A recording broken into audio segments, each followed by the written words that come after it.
We made major changes to our clearing fund methodology, moving from a so-called cover one, the ability for the default fund to cover the failure of the largest participant, to cover two.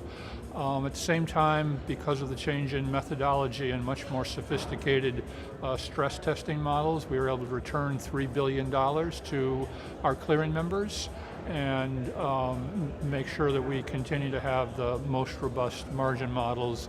Made a number of changes to our margin models over the period of the year and got all of that approved.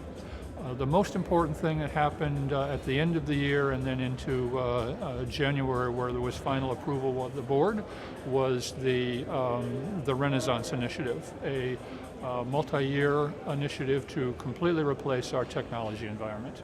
So there are a few things there. First of all, the ENCORE system, which is very robust, resilient, and insensitive to volume. It can handle whatever the industry throws at it from a volume perspective. It is very tightly integrated together. And we need the flexibility in order to process in a more efficient and modern way, to have separate core processing, data infrastructure, and risk infrastructure. And so that's what we'll be replacing with the Renaissance project. It gives us the ability to manage risk much closer to real time. As you know, the futures industry has a well-developed after-hours trading environment, not so much in the options industry. We need to be able to promote those kind of things, as well as in 2018 we supported 168 new products. We'll have more new products from our exchanges, and new system will give us much more ability to do that on a timely basis. We've been in maintenance mode for 20 years.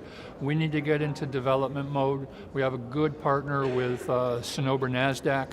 They're going to be helping us along with changing the way we develop software, and they're pretty sophisticated at it.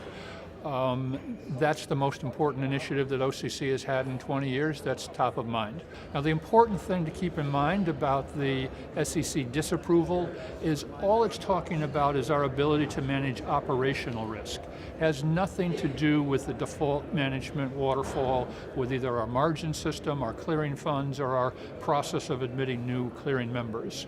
So we now have about $290 million in capital. We have more than sufficient capital to meet the regulatory requirements and the guidelines that our board has published.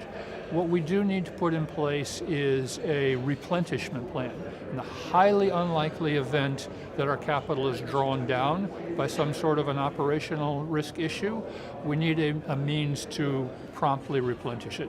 So we'll be working with the board and outside consultants to develop that plan, and then we'll have to take it through the SEC approval process. I think the fact that we are no longer going to be paying dividends, we're no longer going to be making refunds at the level that we were, really puts the industry on a more level playing field.